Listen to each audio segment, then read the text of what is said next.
على سفوح جبل صنين تتربع بسكنتا، البلدة اللي جمعت بين سحر الطبيعة وإرث أدبي عريق من مخيل نعيمة لعبد الله غانم وغيرهم كتار، خلت بسكنتا تكون عنوان للجمال والسياحة والإلهام. بسكنتا تاريخيا كانت مدينة بتلعب دور محوري بأكثر من مجال، وصراحة لازم تاريخ بسكنتا نكون فخورين فيه ونكون عم نأسس لمستقبل بسكنتا انطلاقا من دورها التاريخي.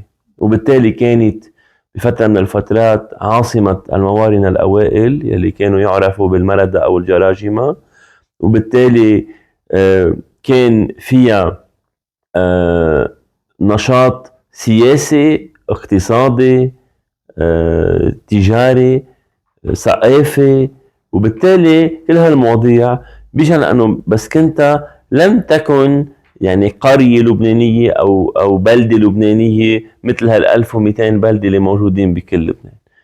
لما تصنف قرى أو بلدات كمدينة في مرسوم بيصدر، وهذا التصنيف يضع بسكنتا مع كل المدن الأخرى بلبنان على أولوية التمويل بالقروض والهبات يلي بتجي. هالرهجة بالإعلام كان بسبب أنه نوضع على جدول أعمال مجلس وزراء كي تبدي الحكومة رأيها فيه. الحكومة وافقت بناء على رأي هيئة تشريع والاستشارات وعلى رأي وزارة الداخلية.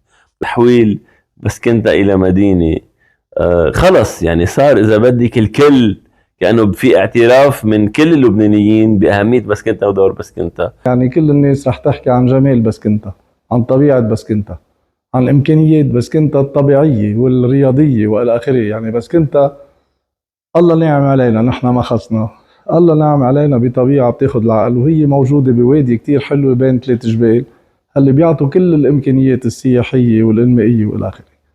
البلدية عندها عدة أدوار، بس الدورين المهمين هن الخدمات من ميل، إن كان الخدمات داخل البلدية يعني كل الإفادات والرخص وإلى آخره، وإن كان خدمات الميدان يعني هن المي والأشغال العامة والنفايات والشرطة والأمن. بعد الناس بتجي على بسكنتا وكتار بيجوا لطبيعتها. المشروع الإنمائي الأول هو بسكنتا كونتري كلاب أو نادي بسكنتا الريفي، اللي رح يحول بسكنتا لمدينة. اليوم صار فينا نحكي بمدينة لأنه تم التصويت عليها وصارت مدينة بسكنتا. المشروع الثاني اللي عم نعمله هو مشروع بسكنتا نيتشر بارك، اللي هو منتزه إن شاء الله كل هالمشاريع بيكونوا خلصوا. بسكنتا اشتهرت بأدبائها وشعرائها. الجو الثقافي والتربوي أدى أنه بروز أدباء كبار مثل أكيد الأديب والشاعر المشهور مخيل نعيمة، وأكيد أنجبت عبد الله غانم اللي هو التربوي والمسرحي، كان يألف مسرح وشعر اللبناني الأصيل. إلا جانب نحن بنفتخر بسكنتا أنه منطقة سياحية وكمان زراعية. نحن بنفتخر بأهل الزراعة اللي عنا اللي هي بعدة مناطق.